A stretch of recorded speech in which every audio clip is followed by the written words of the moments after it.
el día de hoy estamos realizando este curso STAR denominado Supervisor de Trabajos de Alto Riesgo, para lo cual pues estamos desarrollando este primer módulo. La siguiente, por favor. Y como indiqué hace un momento, pues es importante, ¿no? Las indicaciones respecto al tema del tener apagados los audios, ¿no? Las imágenes, para que pueda haber una buena audición. Y en ese sentido también, ustedes saben que estamos en momentos de pandemia y también un mes donde que los sismos se presentan muy permanente. Así es que frente a estas situaciones, tener pues ubicadas nuestras rutas de seguridad, ¿no? Bien, la siguiente imagen, por favor.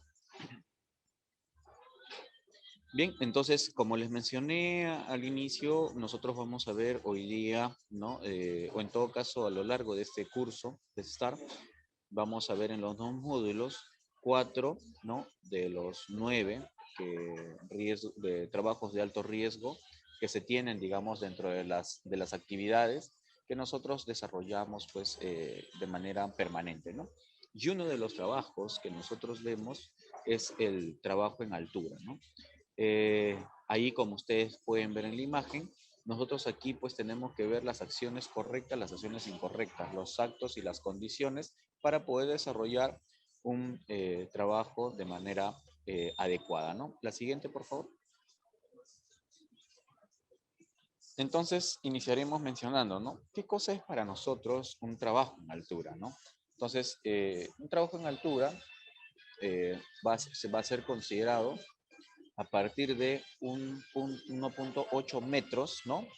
Sobre el punto inferior que tenemos nosotros sobre la base, ¿no? Entonces, todos aquellos que trabajan sobre ello va a ser considerado trabajo en altura, ¿no? Ahora, estos trabajos en altura pueden también cruzarse, ¿no? O interferirse con otros trabajos de alto riesgo, ¿no? De tal forma que nosotros ahí tenemos que ir aplicando nuestros procedimientos, nuestro PETARS, ¿no? De acuerdo a las condiciones que nosotros tenemos para poder laborar, ¿no? La siguiente, por favor. Conociendo entonces el concepto de un trabajo en altura, nosotros ahora vamos a describir, ¿no? Cuáles son los sistemas, ¿no? De prevención que debe de tener este trabajo, que es importantísimo al momento de nosotros utilizar, ¿no? O desarrollar nuestro trabajo en altura, ¿no? Para eso, nosotros tenemos los equipos, pero también es importante los equipos de detención de caídas que deben ser eso al respecto, ¿no? La siguiente, por favor. Bien. Los tipos de protección contra caídas, ¿no? Nosotros aquí vamos a identificar dos tipos de protección ante caídas, ¿no? Esto nosotros tenemos que desarrollar de acuerdo, ¿no? Al análisis que nosotros tenemos en, nuestras condiciones, en nuestra evaluación que tenemos en campo. Vamos a tener pues los pasivos, ¿no? Que son la protección primaria, y los activos, que es la protección secundaria, ¿no? Y cuando nosotros hablamos de de un pasivo primario, ¿no? Entonces estamos hablando, ¿no? Cuando se proporciona protección sin ninguna acción por parte del empleado. En ese sentido, estaríamos hablando, por ejemplo, del sistema de barandas, ¿no? De protección, ¿no? Contra caídas, el sistema de malla de seguridad, ¿no?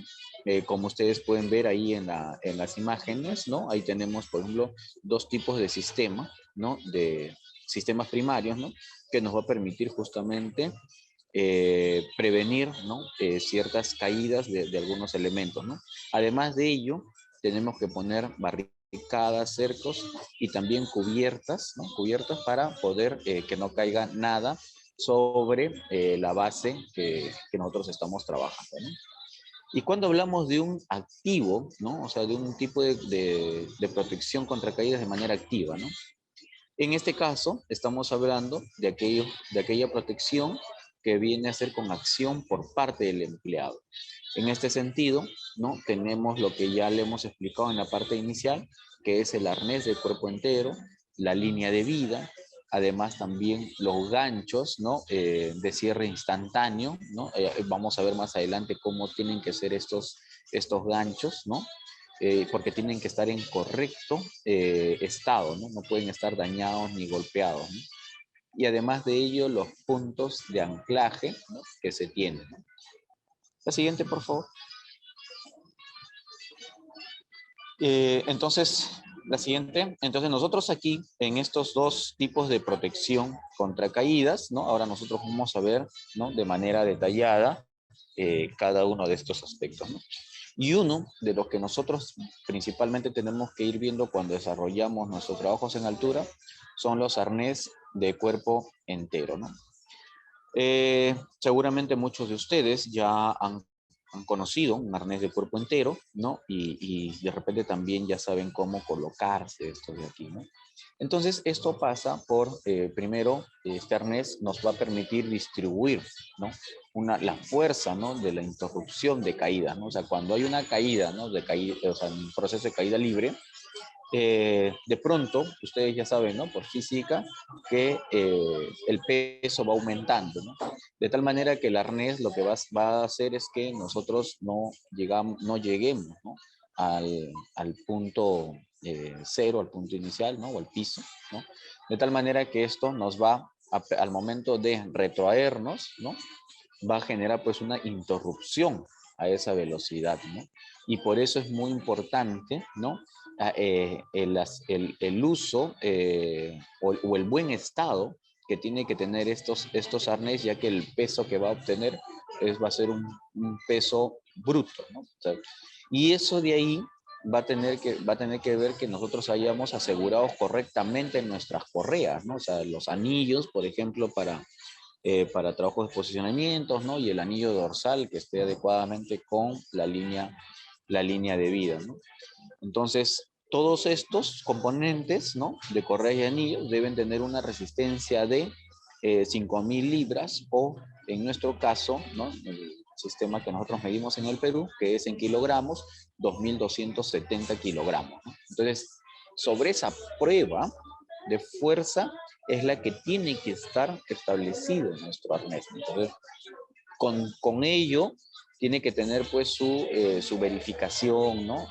Anual, su verificación de acuerdo al uso permanente para poder utilizarlo, ¿no? Ahora, este arnés, como les dije, va acompañado de una línea de vida, ¿no? Esta línea de vida tiene que ver con el tema del amortiguador de impacto, ¿no? Ustedes ven ahí, pues, en la parte superior, ¿no? Que viene con una especie de una envoltura, ¿no? Eso de ahí es un amortiguador de impacto. Eso también tiene que estar en correcto estado, no puede estar dañado, ¿no? Debido a que cuando nosotros tengamos un incidente, un accidente, esto de aquí va a cumplir una función fundamental, ¿no?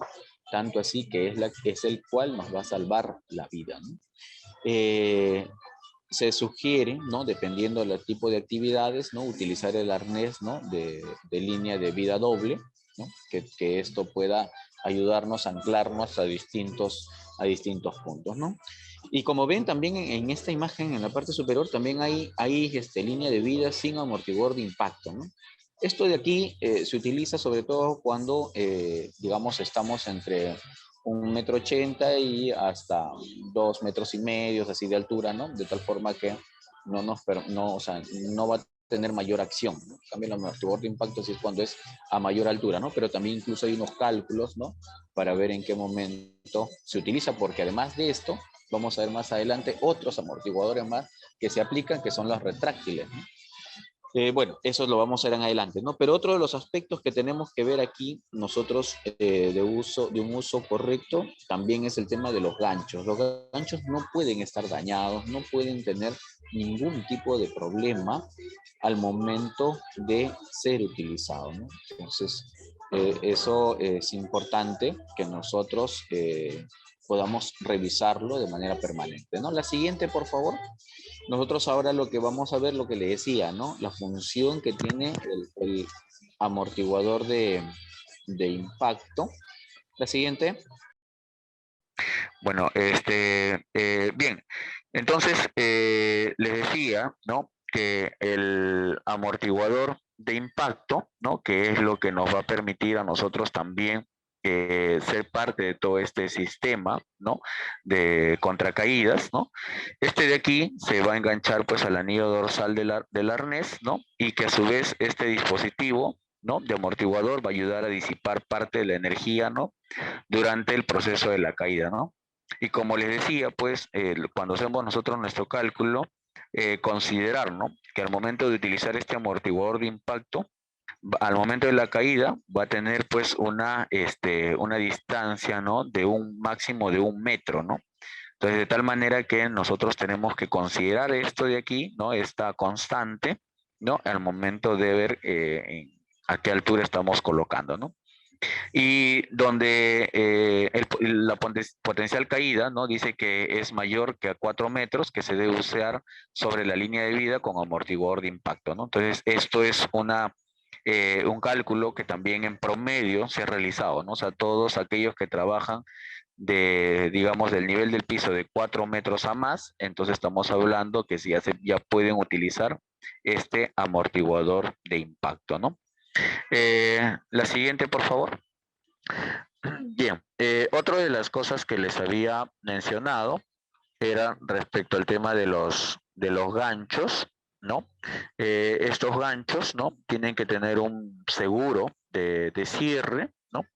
Y que estos además tienen pues que soportar, o sea, tienen que tener una prueba de esfuerzo, ¿no? De 2.270 kilogramos, ¿no? En nuestro caso, ¿no? O en otro de los casos, ¿no? Como habíamos dicho, ¿no? Las 5.000 libras, ¿no? Estos al momento de cerrar estos ganchos no pueden tener ninguna dificultad, no pueden estar golpeados, no pueden estar dañados, ¿no? Tiene que haber una forma correcta, ¿no? De engancharse. No podemos enganchar en cualquier lugar, ¿no? Sino antes verificando de que estos estén correctamente cerrados, ¿no? Estos ganchos son de acero, ¿no? Y van a ser de cierre automático, ¿no? Tienen que también evitar estar contaminar la línea, ¿no? Con elementos que puedan dañar la fibra, ¿no? Entonces, estos tampoco no pueden, digamos, tener elementos cercanos como es el tema de grasas, aceites, ¿no? U otras cosas, ¿no? Que puedan tener de repente conductos de electricidad, ¿no? O sea, todos esos aspectos tenemos que tener en cuenta al momento de utilizar, ¿no? Una de las recomendaciones muy importantes, ¿no? Que colocamos al lado derecho es que no vincular dos ganchos, ¿no? De líneas de amarre entre sí, ¿no? O sea, no aplicar lo que tenemos en la parte superior de la imagen, ¿no?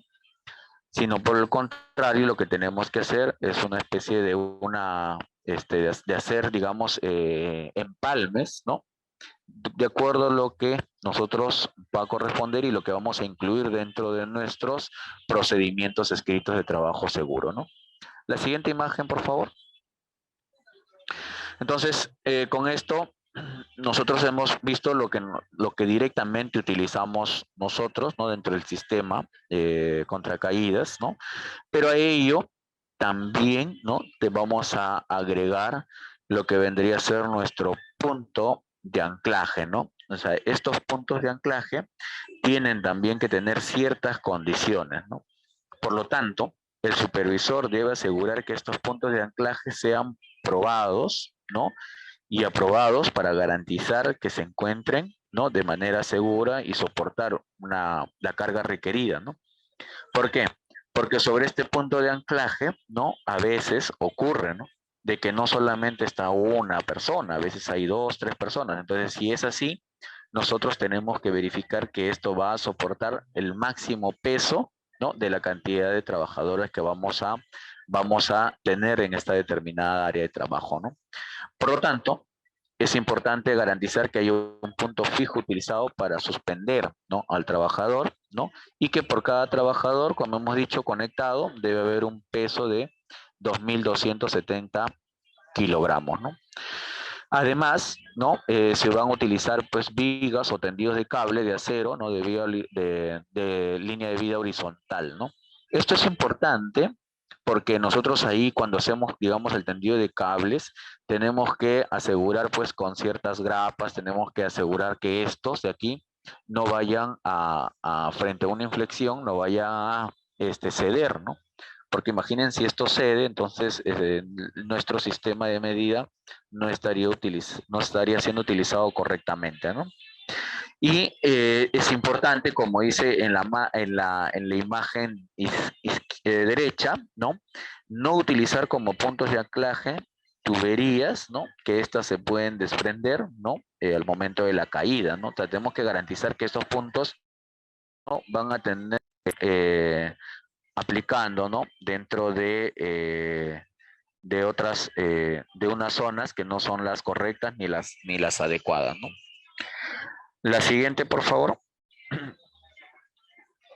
Bien, entonces otro de los aspectos que nosotros vamos a ver aquí son la línea de vida horizontal, ¿no? Dentro de la línea de vida horizontal, ¿no? Estas van a cumplir pues una función, ¿no? En el sentido pues de que estén conectados a ambos extremos, ¿no? De un punto de anclaje, de tal manera que estas van a tener pues un templador, van a tener pues flexibilización, porque tiene que haber necesariamente, ¿no? No porque sea línea de vida tiene que ser estático, ¿no? Sino estas tienen que tener este punto de flexión para el momento de la caída y en el momento del retorno, ¿no? Porque si no, toda la fuerza estaría yendo hacia los puntos, ¿no? Donde nosotros hemos colocado el anclaje principal, y esto finalmente, pues por el peso, ¿no? O digamos por la fuerza, puede también sufrir algún proceso de descompensación, ¿no? De los cuales hemos visto, ¿no? Eh, Eso es importante, ¿no? También considerarlo eh, eh, dentro de nuestro proceso de procedimientos, ¿no? Y asimismo también en el proceso de la inducción, ¿no? Al momento de realizar nosotros nuestras instalaciones, ¿no? La línea de vida horizontal debe ser un cable de acero de media pulgada, ¿no? Como mínimo, el cual tiene que resistir, ¿no?, 2.450 kilogramos, y deben quedar fijo para cada extremo, ¿no? Como les mencioné hace un momento, y para esto vamos a emplear ciertas grapas, ¿no? Entonces ahí ustedes pueden ayudarse de la imagen derecha en la parte inferior, ¿no? Cómo estas grapas, ¿no? ¿Cuál es la función que van cumpliendo, ¿no? Entonces, la medida de control en este sentido de la línea de vida es pues que si una grapa, para el momento de ceder, una grapa cede, entonces tenemos otra segunda y luego tenemos una tercera, ¿no? Que donde van a estar sujetados, ¿no? Sobre el punto de anclaje, ¿no? Estas van a tener pues también un cable de tensión, ¿no? Pero también van a tener un cable sin tensión, ¿no? Entonces, esa cable sin tensión también tiene que ir quedando, porque al momento del movimiento, ¿no? Estos van a cumplir un rol muy importante, ¿no? Entonces, estos aspectos son los que nosotros tenemos que considerar, ¿no? Al momento de realizar nuestros procedimientos, ¿no? La siguiente, por favor. Mm, Bien, así como hay la línea de vida horizontal, también tenemos la línea de vida vertical, ¿no? Lo que yo hace un momento le decía, ¿no? Los famosos retráctiles, ¿no? O también denominados como frenos verticales, ¿no? Tenemos ahí, en este caso, se usan estas líneas verticales cuando se requiere una movilidad, ¿no? De manera vertical, por ejemplo, un edificio, ¿no? Altura, ¿no? Por ejemplo, limpieza de vidrio, ¿no? Entonces ahí nuestro movimiento va a ser de manera vertical. Entonces ahí tranquilamente podemos aplicar este sistema, ¿no? Y la labor pues obliga al personal constantemente, ¿no? A desplazarse de nivel, ¿no? lo cual recomienda emplear los bloques autorretráctiles, ¿no? Para mayor comodidad del personal y el aseguramiento permanente, ¿no?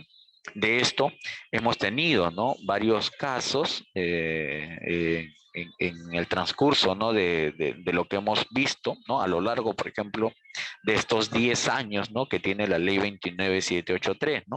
Esto requiere mejorar, ¿no? Ciertas condiciones para poder asegurar, ¿no? Mejor los controles, ¿no? Dentro de nuestros procedimientos, ¿no? La siguiente, por favor.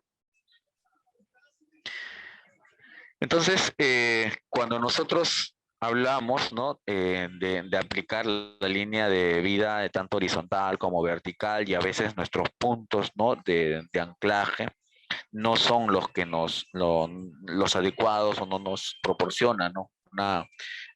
Digamos, llegar correctamente. Entonces, para ello nosotros aplicamos, ¿no? Adicionalmente, unos conectores, ¿no? Estos de aquí, ¿no? Tienen que ver con dispositivos para conectar el arnés, ¿no? Dentro del sistema de anclaje, ¿no? Y como ustedes ven ahí, tenemos pues distintos tipos, ¿no? De conectores de anclaje, ¿no? Ganchos que nos van a permitir sujetar, ¿no? De manera segura, ¿no? Para poder realizar nuestras actividades, ¿no? Entonces, y también de esa manera tampoco no dañar no dañar nuestro arnés, ¿no? Entonces, si es imposible conectar la línea de vida a una viga, se utilizan estos conectores de anclaje, ¿no? Entonces, estos son componentes adicionales, ¿no? Que también nosotros al momento de realizar nuestros procedimientos debemos de incluirlo, ¿no? ¿Cuál de ellos vamos a utilizar? O de repente de qué tramo a qué tramo, o en qué alturas, o en qué niveles vamos a utilizar este tipo de conectores. Tenemos que especificarlo de tal manera que al momento nosotros de desarrollar nuestro IPER o nuestro ATS, ¿no? Entonces ahí nosotros vamos a poder identificar, ¿no? Que en tales puntos hay estas medidas de control, ¿no? La siguiente, por favor. Entonces, para nosotros poder utilizar, ¿no? Nuestro arnés, para poder utilizar, ¿no? Nuestra línea de vida o todo nuestro sistema, ¿no? De anclaje, tenemos que realizar ciertas inspecciones, ¿no? Ciertos checklists que nos ayude a nosotros asegurar, ¿no? Los equipos de detención de caídas y verificarlos de manera periódica y por personas competentes, ¿no? En ese sentido, vamos a mantener un registro, ¿no? De las inspecciones, ¿no? Hasta el final de nuestros trabajos, ¿no? Estos de aquí, por ejemplo, estas inspecciones de arnés y línea de vida, si tenemos 3, 4, 5 arnés, nos vamos a codificarlo cada uno de ellos. Esta codificación a nosotros nos va a permitir, ¿no? Poder hacerle la verificación de cada uno de los ítems, ¿no? De acuerdo al tipo de correas, de acuerdo a la costura, los ganchos, ¿no? Igual va a pasar en la línea de vida, que también va a estar codificado, ¿no? Y de la misma manera, ¿no? También vamos haciéndole una verificación a la correa, al amortiguador, ¿no? A los ganchos, ¿no? A todos vamos haciendo una verificación, ¿no? Ahora, este es un formato referencial, ¿no? Pueden haber otros tipos de formato, ¿no? Entonces ahí es importante que ustedes adecúen de acuerdo a sus actividades un formato, pero lo más importante es tener toda la información principal, ¿no? Si esta actividad ha sido planificada, no planificada, ¿no? Si tiene que tener la firma, ¿no? Del que está llenando, ¿no? Esta inspección, y también de quienes están haciendo la inspección, porque recuerden que en la inspección no solamente hace el supervisor SOMA, ¿no? También lo puede hacer en este caso el que está en la línea de mando, como es el jefe de producción, o también lo puede hacer el Comité de Seguridad y Salud en el trabajo, ¿no? Entonces, es importante quien haga la inspección coloque ahí, ¿no? Su nombre, sus datos, su firma y la hora, ¿no? Que ha hecho la inspección, ¿no? Para que de tal manera, ¿no? Nosotros ir viendo, ¿no? Cuál es la gravedad del peligro quiénes son los responsables, ¿no? En qué proceso se identifica, ¿no? Que ahí ha habido no una correcta verificación, ¿no? Y cuál es la fecha que se va a ejecutar para un seguimiento de las medidas correctivas, ¿no? Sobre ello es importante también colocar algunas observaciones o sugerencias, ¿no? La siguiente, por favor. Entonces, estos documentos son documentos legales, ¿no? Con lo cual nos va a permitir a nosotros, al momento de poder generar pues una auditoría interna, una auditoría externa, una homologación o una supervisión o una fiscalización también o inspección de SUNAFIL, esto nos va a permitir a nosotros poder mostrar la forma como estamos trabajando, ¿no? Dentro del proceso de las inspecciones de arnés, ¿no? Si se observa cortes, abrasiones, quemaduras o cualquier daño o deterioro que tenga el equipo, la persona o el sistema, tiene que quedar fuera de servicio, ¿no? En tal forma que todo arnés o línea de vida que haya soportado una caída, o sea, que ya ha estado expuesto, ¿no? A un riesgo, entonces tiene que descartarse de manera inmediata, ¿no? Para que estos pasen un proceso, ¿no? De evaluación, o sea, técnica, no inspección, ojo, sino evaluación técnica, o sea, por una empresa que realmente certifique, ¿no? Que el arnés está en correcto estado, ¿no? Y sobre ello, pues, aplicar el sistema de arresto, ¿no? Deben ser revisados y certificados para ponerse nuevamente en operación, ¿no? La siguiente, por favor. Entonces, también aquí, sobre estas inspecciones, tanto de arnés y línea de vida, nosotros tenemos que tener, digamos, un backup, ¿no? Para hacerle seguimiento, ¿no? Al tipo de uso y a la forma de uso o el tiempo de uso que ha tenido este arnés, ¿no? Sobre esta base también va a ser muy importante el almacenamiento que tiene el arnés, ¿no? En el caso del arnés, el almacenamiento que tiene son los componentes, ¿no? Del sistema de arresto, ¿no? Y esto tiene que ver, pues, con la forma como guardar, ¿no? Muchas veces nosotros hemos visto, ¿no? En puntos, ¿no? De zonas o áreas de trabajo, ¿no? O en obras, ¿no? Lo que hemos visto, pues, es que el arnés a veces lo meten dentro de un costal, ¿no? O que el arnés a veces está tirado dentro sobre la carretilla, ¿no? Que el arnés está combinado con otros elementos más, ¿no? Entonces, eso es lo que no debemos de hacer, ¿no? Por lo tanto, ¿no? Nosotros tenemos que hacer pues un almacenamiento en lugares aireados, secos, alejados, ¿no? De objetos punzocortantes, también de aceites y grasas, ¿no? Entonces, como ven ustedes en la imagen, tienen que estar liberados, ¿no? Y asimismo también para que la fuerza, ¿no? Con la que se ha estado trabajando, estos también puedan adecuarse correctamente, ¿no?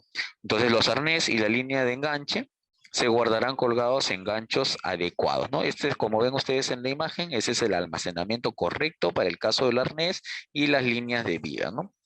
La siguiente, por favor. Bien, además de estos, también tenemos otros usos de equipos, ¿no? Que nos permitan prevenir, digamos, las caídas, ¿no?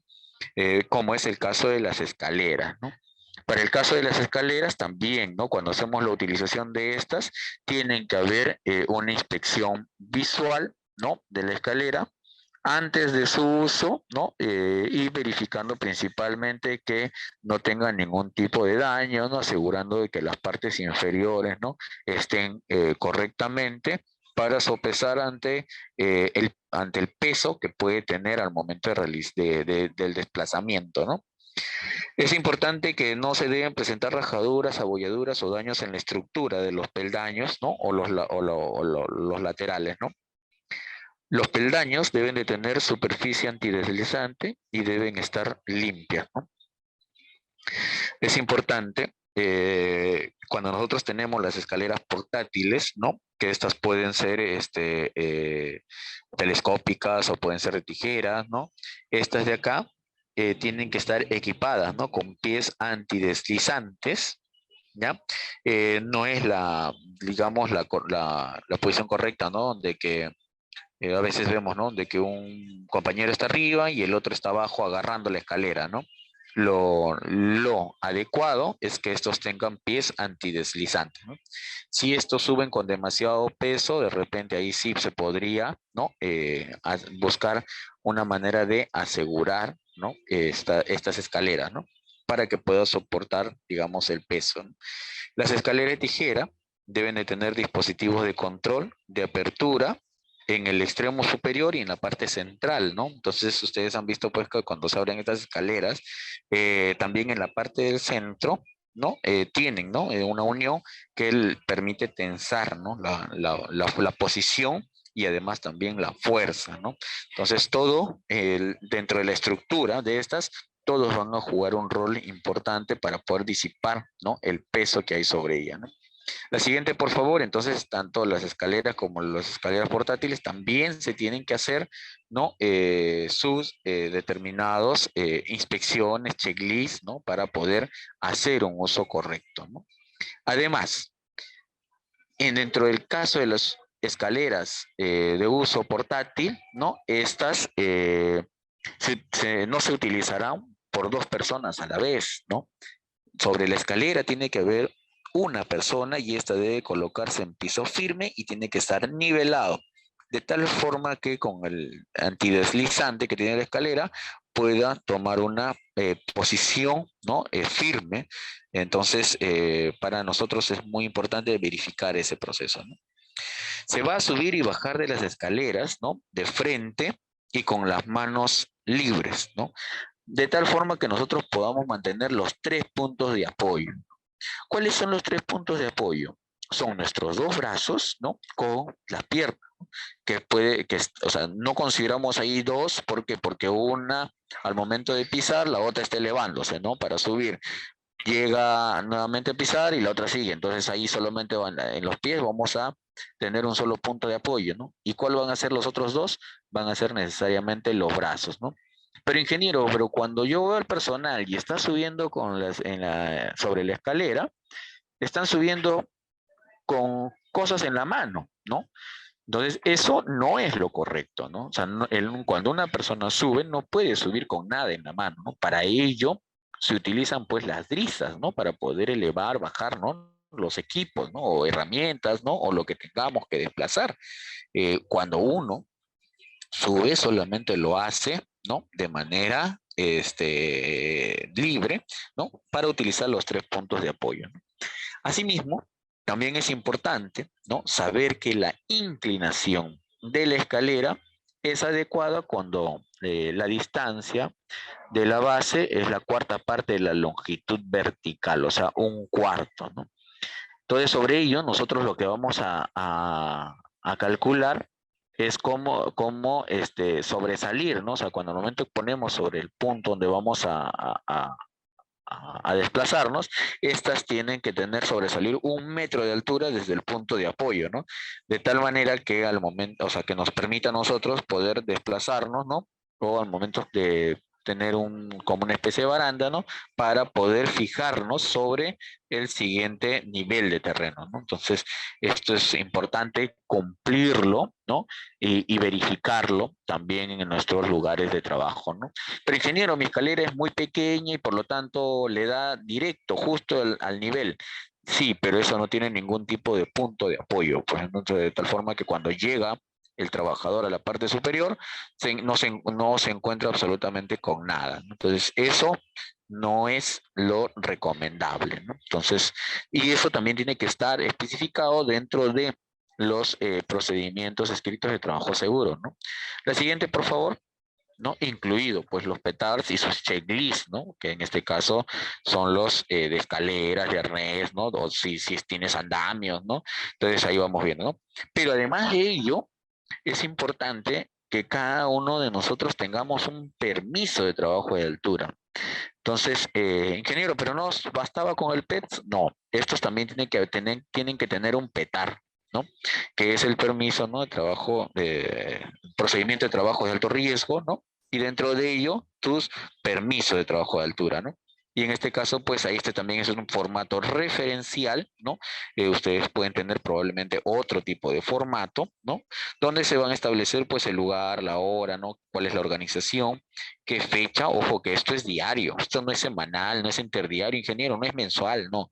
Estos permisos son diarios y está determinado según norma, ¿no? Así es que tener muchísimo cuidado, ¿no? En el momento de hacer la supervisión o la verificación de estos documentos, ¿no?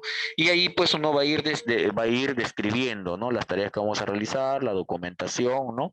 Si tenemos o no tenemos ATS, ¿no? Y sobre estos puntos, en cuáles estamos correctamente. Hay puntos que no están dentro de nuestro petal. Perfecto, en todo caso, los que sí están, aplican, ¿no? O sea, aplica, ¿no? Sí o no aplica, o en todo caso, lo que considera es el no aplica, ¿no? Marcamos lo que no está dentro de nuestro trabajo, no aplica, ¿no? Sí o no, ahí vamos marcando, ¿no? Hasta llegar al proceso de la aprobación de este documento, que es a través de de la aceptación. En principio, ¿quién es tu líder? ¿No? Segundo, ¿quién es el jefe de producción? ¿Quién es el jefe de seguridad? ¿Quiénes son los miembros? ¿No? Entonces, pero la principal firma que nosotros necesitamos para esta autorización es de el ingeniero de seguridad. Ojo, ingeniero de seguridad, o sea, tiene que ser una persona que esté colegiada, que tenga, ¿no? La certificación para este tipo de trabajos, ¿no? No lo puede firmar el asistente, no lo puede firmar el PDR, ¿no? ¿Por qué? Porque estos son documentos legales y son trabajos específicos, ¿no? Entonces, la siguiente, por favor. Entonces hay que tener muy en cuenta sobre esto, ¿no? Bueno, en todo caso, eso fue lo que nosotros consideramos, ¿no? De tener en cuenta dentro de este proceso, ¿no? De los trabajos, ¿no? De trabajo de alto riesgo en altura, ¿no?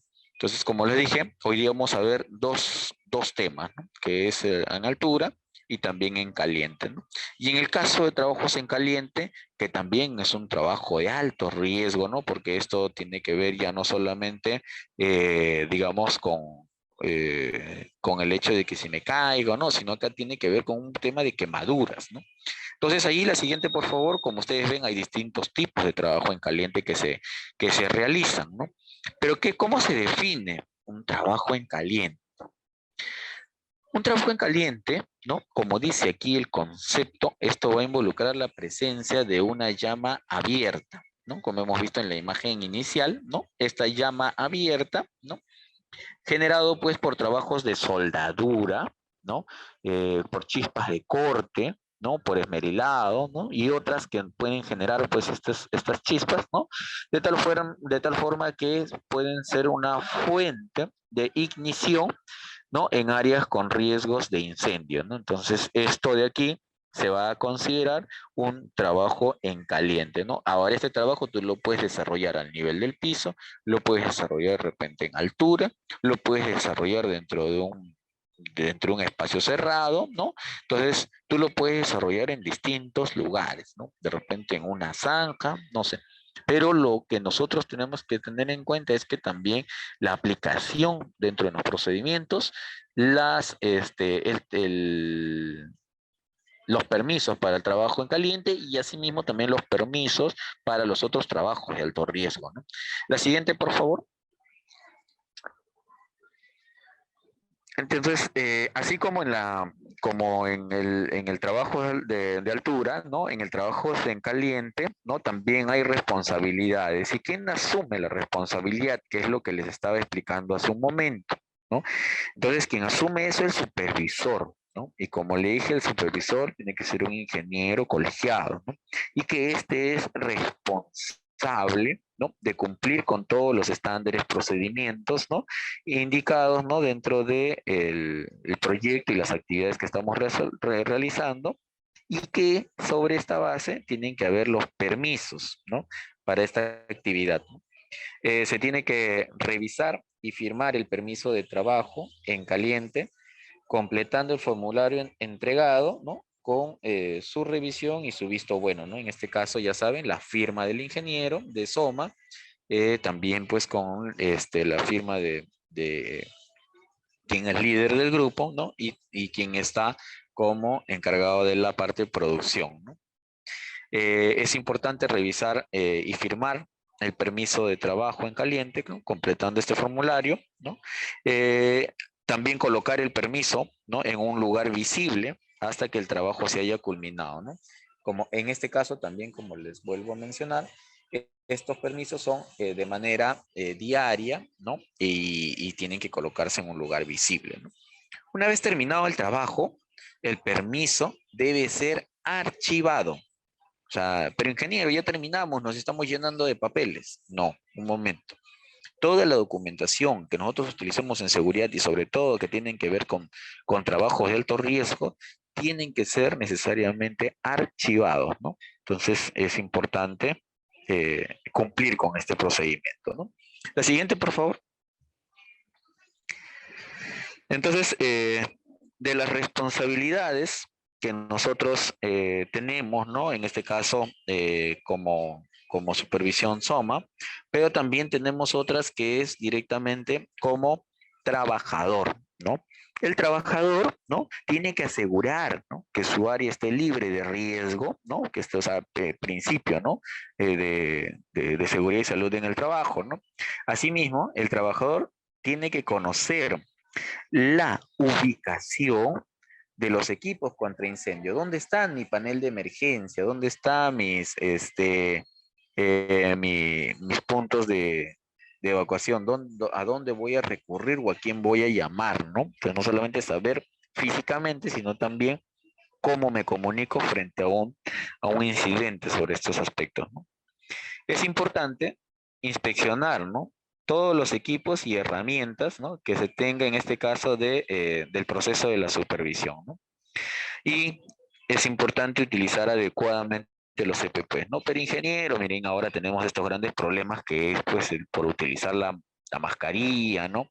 El protector facial, ¿no? Entonces, pero sin embargo, cuando tú estás en un punto, en un área de trabajo, tienes que usar adecuadamente los EPP, ¿no? Entonces ahí tú no te quejas, ¿no? Pero ingeniero,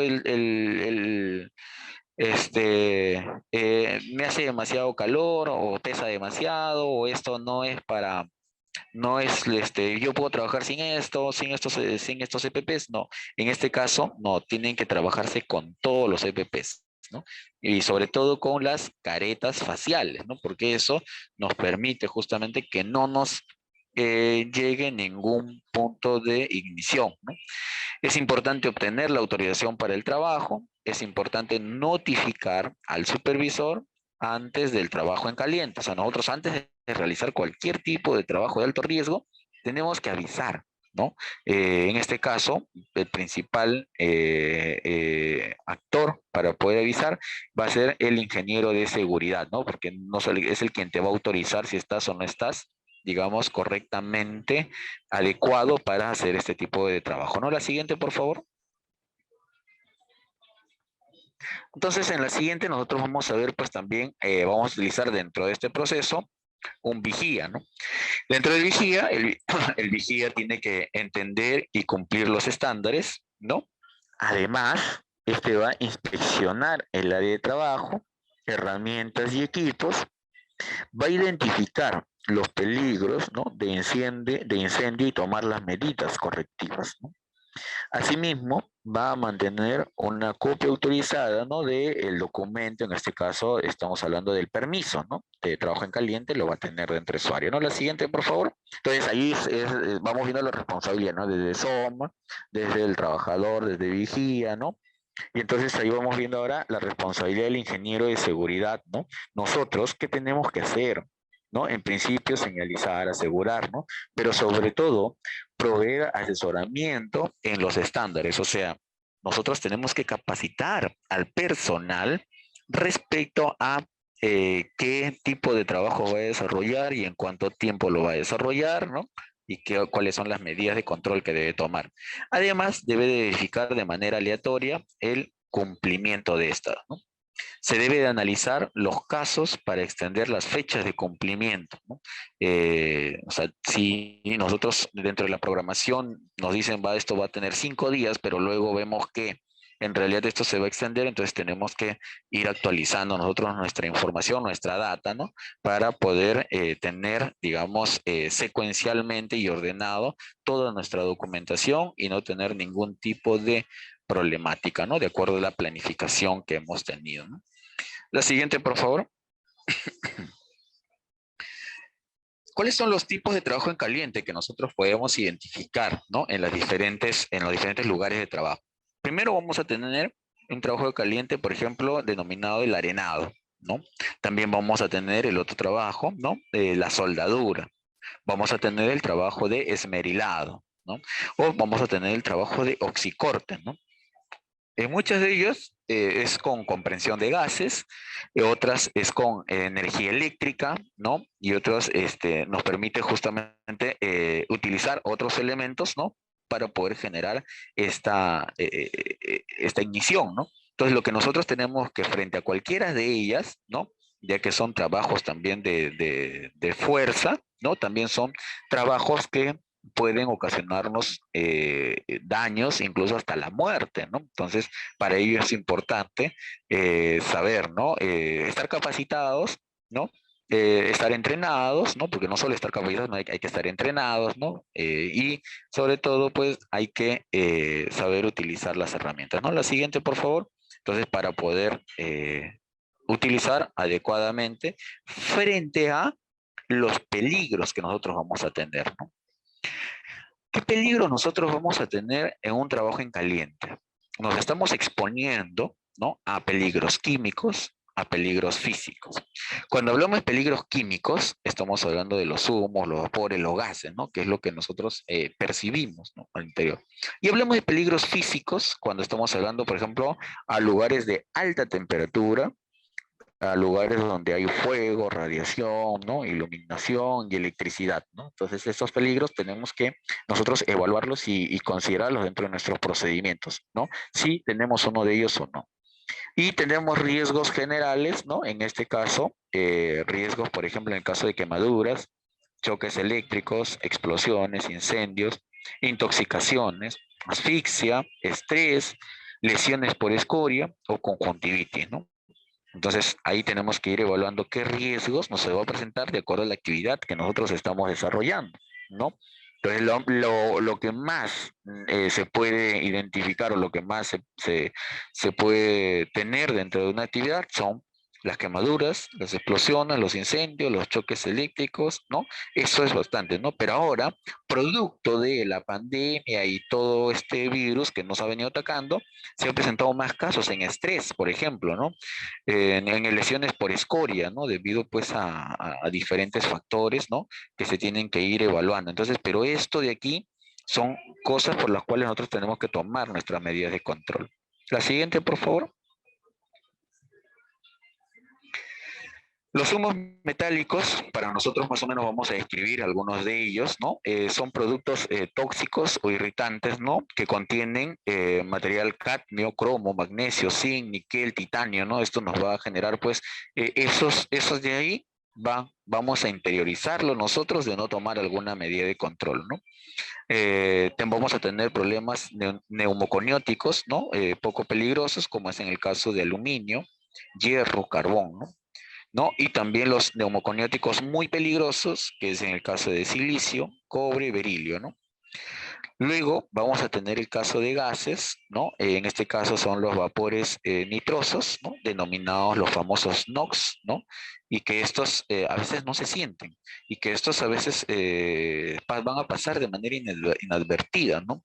Entonces, aquí tenemos que tener pues muchísimo cuidado, ¿no? En estos vapores nitrosos porque son mucho más letales, ¿no? Silenciosos pero letales, ¿no? Vamos a tener el ozono, ¿no? El O3, ¿no? El argón, el helio, el dióxido de carbono, ¿no? Que nos van a generar asfixia, ¿no?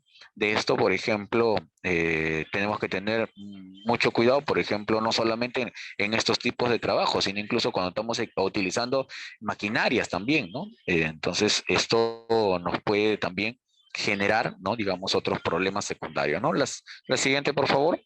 Y también de estos casos pues se ha visto muchísimo. ¿Por qué? Porque nosotros ya lo vemos cuando se tiene efectos en la salud, ¿no? Efectos que podemos verlo en el momento o que estos también pueden darse en el tiempo, ¿no? Y al darse en el tiempo son silenciosos, ya lo que ya luego de nosotros denominamos, ¿no? Las enfermedades ocupacionales. En ese sentido, nosotros vamos a tener, pues, ¿no? La asfixia, la fiebre metálica, ¿no? Producto de las soldaduras, ¿no? Las patologías de tipo irritativo, ¿no? En el aparato digestivo, vías respiratorias, ¿no? Que no se muestran inmediatamente. Vamos a tener el edema pulmonar, ¿no? La fibrosis, alteraciones funcionales, ¿no? Que esto nos va a llegar hasta la muerte, ¿de acuerdo? Vamos a tener la cirrosis, ¿no? O cáncer al pulmón, ¿no? El producto de la no protección hacia la cavidad nasal.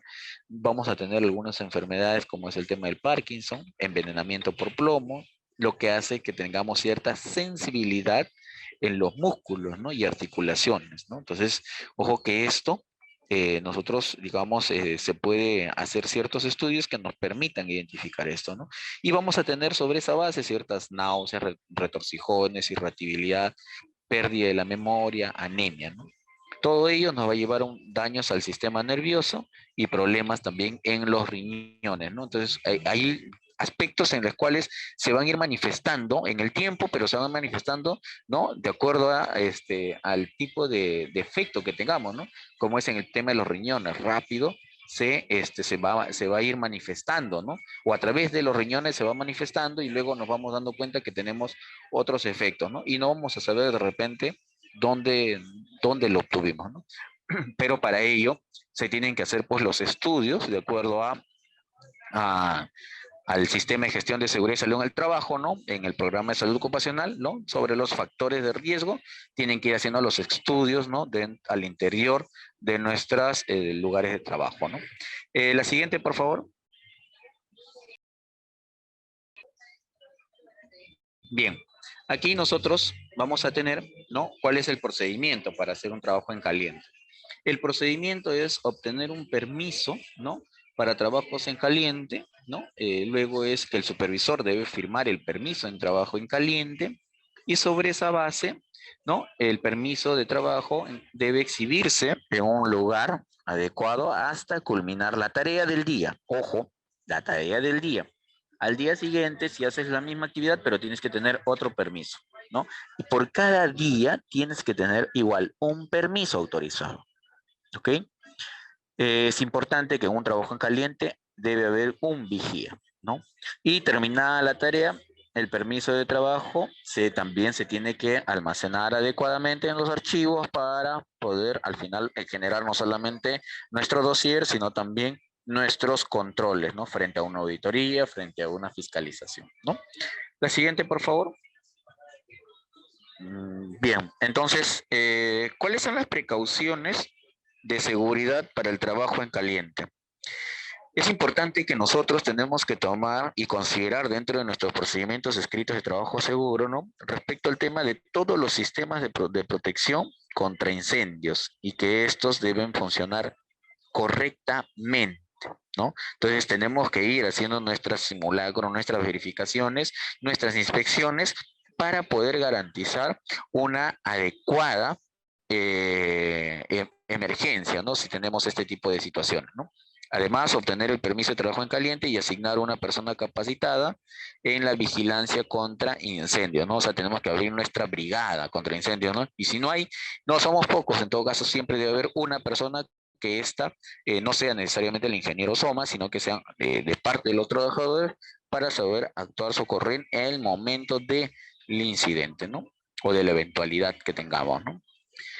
Todos los materiales que sean inflamables y combustibles, ¿ya? Ojo, es importante tener en cuenta este aspecto, deben de mantenerse a una distancia mínima de 10 metros del área de trabajo.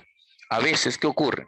Ocurre que nosotros pues tenemos nuestros puntos de trabajo y de pronto pues se nos dota de ciertos materiales como es combustible, ¿no?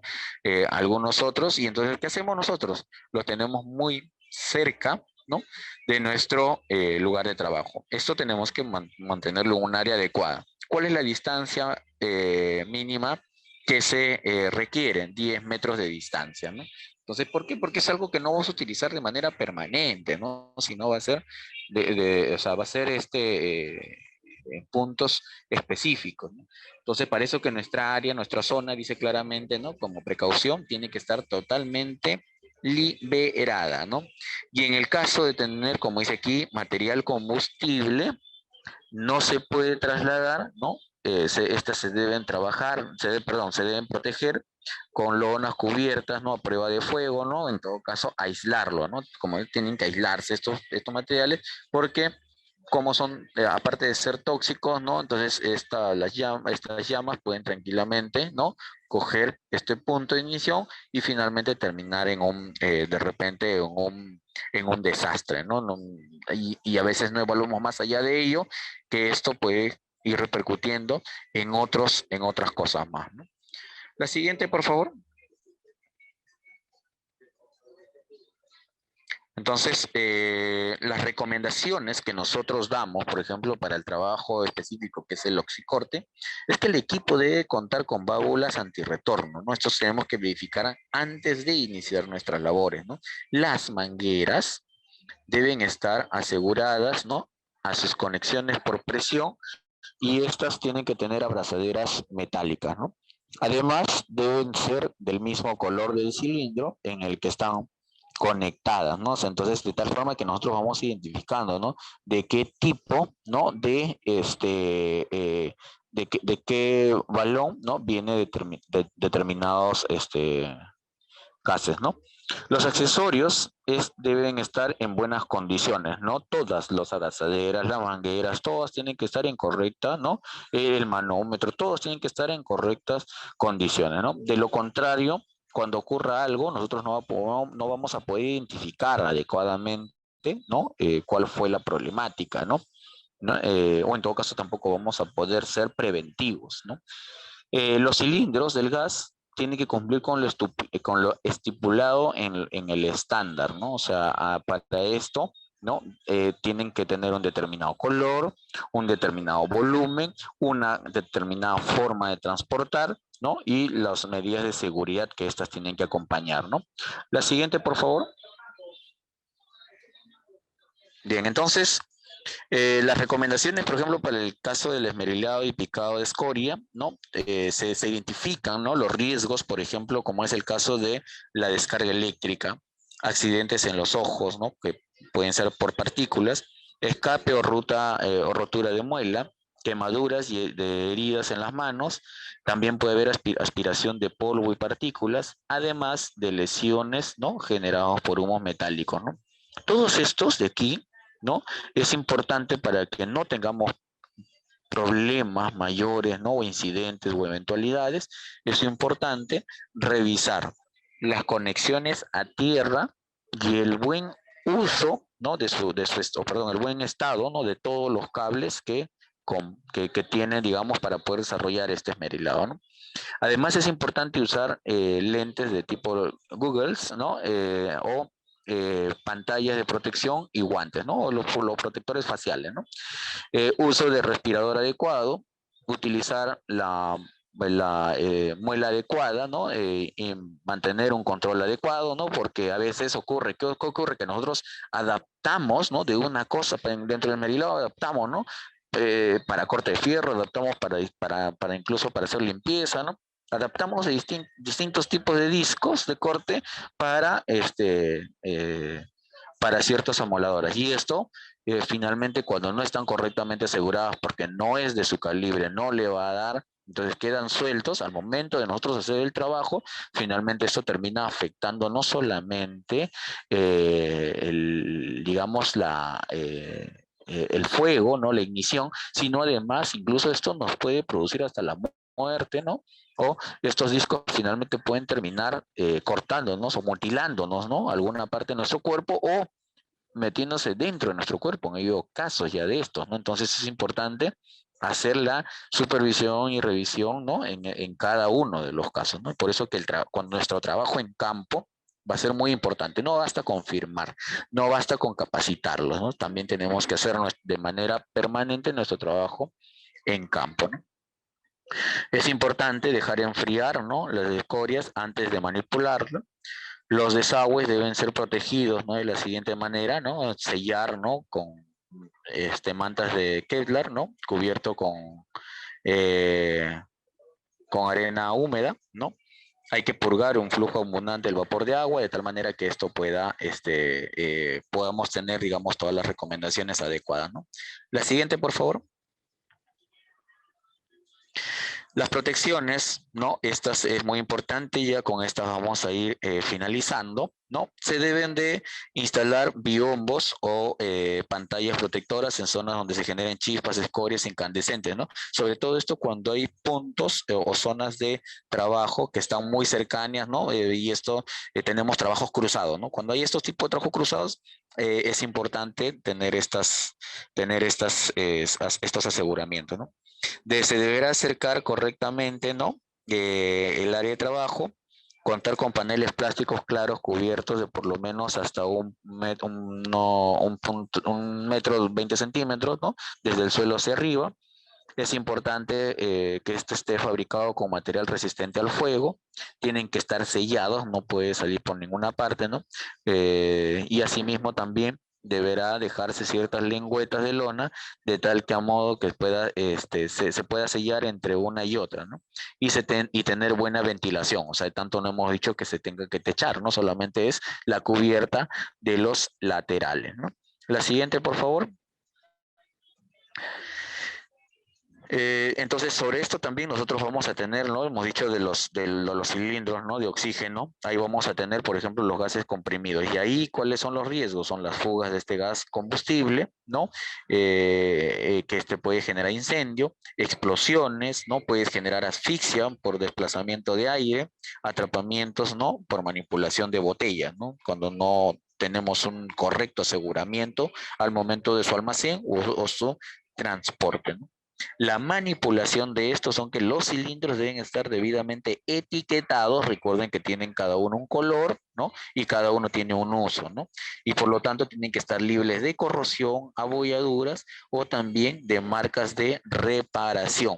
Ojo, ¿no? Y lo más importante es que nosotros tenemos que identificar esto con sus de acuerdo a la identificación de sustancias peligrosas, ¿no? Sus rombos, ¿no?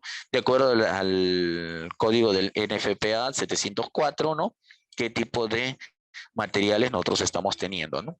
Bien, la siguiente, por favor. Entonces, ahí vamos, es importante todo, o sea, no solamente la identificación, sino también lo que está alrededor de, ¿no? ¿Y cuáles son las recomendaciones para estos cilindros vacíos de oxígeno y que estén llenos y que se van a transportar, ¿no? Porque hay que asegurarlos y hay que saber identificarlos, ¿no? Los cilindros sin uso o vacíos deben permanecer con la válvula cerrada, ¿no? Asimismo, siempre es usar el casquete de protección de válvula. Los cilindros, además, llenos deben estar separados de los vacíos y rotulados, ¿no? Los cilindros llenos deben estar separados a una distancia de 10 metros. Cuando se transporten cilindros, estos deben estar ligeramente inclinados, ¿no? Es importante evitar sujetarlos por válvula, no arrastrarlos o rodearlos horizontalmente, ¿no? Se recomienda el uso de carretillas, ¿no? Para su desplazamiento, ¿no? La siguiente, por favor. ¿Cuáles son las recomendaciones generales, ¿no? Frente a esta situación? Para levantar un cilindro debe colocar un pie delante de un cilindro. Es importante cuando baje el cilindro apoyarlos en el muslo. Levante el extremo hasta la altura deseada, ¿no? Empuje el cilindro hacia adelante. Si es necesario, pida ayuda. Para el izaje, no usar electroimanes, estrobos o cadenas, ni para levantarlos o trasladarlos, ¿no? Entonces tienen que ser de manera adecuada, ¿no? Canastillas, ¿no? Para subirlos a un nivel más alto, lo que les decía, ¿no? Pues en este caso, tienen que ser canastillas o que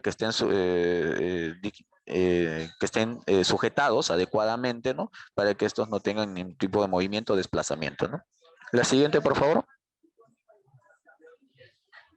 Bien, uno de los aspectos muy importantes es el equipo de protección personal, ¿no? Que tiene que utilizar el personal, ¿no? En principio partimos de la parte superior. Tiene que haber casco, tiene que haber una gorra de soldador, lentes de seguridad, careta de soldar, ¿no? Tapones auditivos reusables, ¿no?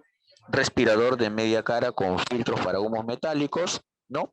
Ropa de trabajo adecuada, tiene que tener una casaca o mandil de soldador de cuero, además tiene que tener guantes de caña larga, ¿no? Esto es importante, y de cuero, tienen que ser estos, tienen que tener zapatos de cuero, ¿no?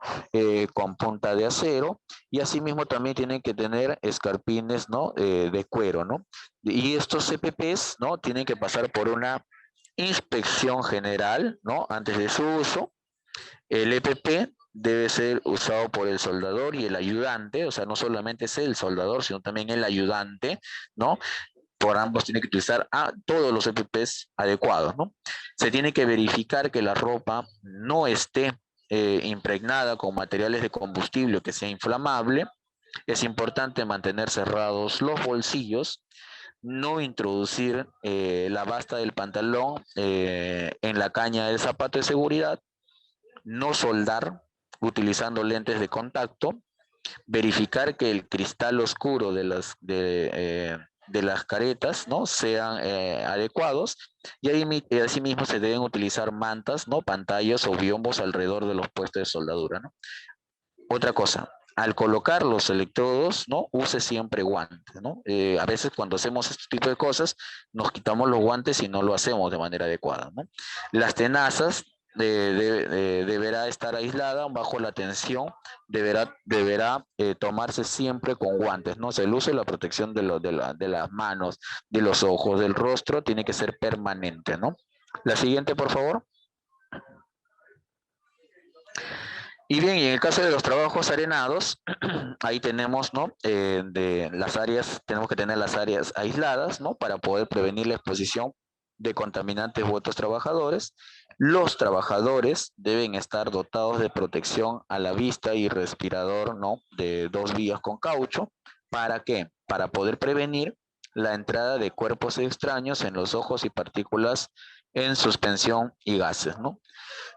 Asimismo, los caminos que atraviesen, ¿no? Del área deberán estar con barreras y señalizadas, ¿no? O sea, todo el área tiene que estar totalmente liberado, ¿no?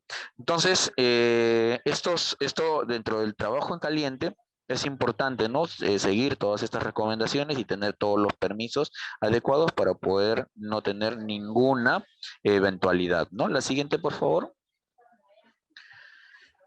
Bien, entonces hemos finalizado, ¿no? Con estos dos temas, ¿no? Tanto en trabajo en caliente como trabajos en altura, ¿no? Con ello, muchísimas gracias con todos.